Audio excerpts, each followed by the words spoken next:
கோவாவில் இருக்கிற நைட் கிளப்ல ஃபயர் ஆக்சிடென்ட் ஆகி 25 பேர் இறந்து போயிருக்காங்க. நார்த் கோவாவில் இருக்கிற பர்ச் நைட் கிளப்ல கிச்சன்ல இருக்கிற சிலிண்டர் வெடிச்சு 25 பேர் இறந்து போனதா சொல்லியிருந்தாங்க. இதுல 21 பேர் அவங்களோட ஸ்டாஃப் அண்ட் 4 பேர் ஒரே ஃபேமிலியை சேர்ந்தவங்க அப்படின்னு இனிஷியல் அனாலிசிஸ்ல சொல்லியிருந்தாங்க.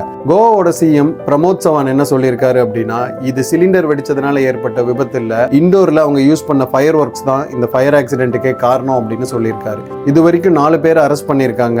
ஓனருக்கு அரெஸ்ட் வாரண்ட் இஷ்யூ பண்ணிருக்காங்க. இந்த ஃபயர் ஆக்சிடென்ட்டுக்கான ரீசன் என்ன அப்படின்னா, இந்த நைட் கிளப்போட இன்டீரியர் டிசைன்ஸ் எல்லாத்தையுமே பாம் லீவ்ஸ் பனை ஓலையை வச்சு நிறைய டெக்கரேட் பண்ணிருக்காங்க. இதனால ஃபயர் ஈஸியா ஸ்ப்ரெட் ஆயிருக்கு. இந்த நைட் கிளப் இருக்கிற இடம் ரொம்ப குறுகலான நேரோ ரோட்ல இருந்திருக்கு. அதனாலேயே ஃபயர் ஆனதுக்கு அப்புறம் அங்க இருந்து எஸ்கேப் அண்ட் எவாக்குவேஷன் ரொம்ப கஷ்டமா மாறி இருக்கு. ஃபயர் இன்ஜின்ஸ் கூட 400 மீட்டர் தள்ளி தான் நிக்க வச்சிருக்காங்க. காரணம் இந்த கிளப்புக்கு போற ரோடு ரொம்ப குறுகலா இருந்ததுனால. ஃபயர் ஆனதுக்கு அப்புறம் அவங்க இங்க இருந்தே தான் அந்த ஃபயரை கஷ்டப்பட்டு அணைச்சிருக்காங்க. இனிஷியல் இன்வெஸ்டிகேஷன்ல என்ன சொல்லியிருக்காங்க அப்படின்னா, 3 பேர் தான் தீயில கருகி இறந்திருக்காங்க.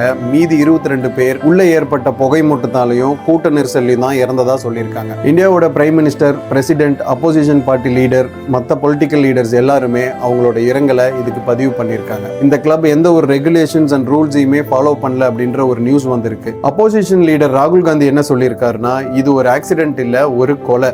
கவர்மெண்ட் ரெகுலேஷன்ஸ்ல ஸ்ட்ரிக்டான ரூல்ஸ் எடுத்திருந்தா இந்த மாதிரி அசம்பாவிதமே நடந்திருக்காதுன்னு சொல்லியிருக்காரு. கொஞ்சம் யோசிச்சு பாருங்களேன், நடந்ததுக்கு அப்புறம் நம்ம எவ்வளோ பேசியும் எந்த யூஸ்மே இல்லை. கொஞ்சம் நம்மளோட வேலையை நம்ம ஒழுங்கா செஞ்சிருந்தா இந்த மாதிரி இழப்பெல்லாம் நடந்திருக்காது. உங்களோட தாட்ஸ் என்ன அப்படின்றத கமெண்ட்ல சொல்லுங்க. இன்னொரு வீடியோல இந்த கேஸோட ஃபர்தர் இன்வெஸ்டிகேஷன் அண்ட் அப்டேட்ஸோட உங்களை சந்திக்கிறேன். தேங்க்யூ.